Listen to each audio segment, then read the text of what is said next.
Мен Мансуров Нұрахмет, Қызылорда облысы, Сырдария ауданы, Сәкен Сейфуллин ауылы. Менің таңдап отырған тақырыбым тарихқа құрмет.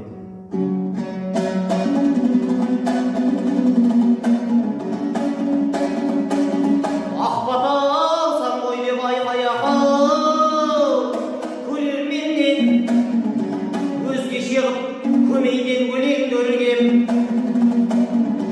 қазағымның қарасам өткеніне тарихтың тақтасында беделленген. Ақтаба шұбырында заманында шерге толып кеткендей шемеңгеудем. Содан соң 300-імнің баласының 300 жылы өтті ғой елеңдеумен.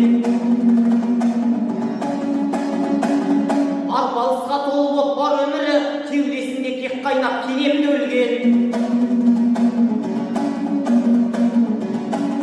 37 тұсында алаш деген айрылық арыстардан кемеңгерден. Кешегі 41-дің қырғынына ұлы түгел қызында жедел келген. Әлия мен Мәлшүктер немістерді қырған ғой қойдай қылып көгенделген. Желтоқсанда жастарым сеңді бұзып, маржан сүзіп алғандай терең көлден.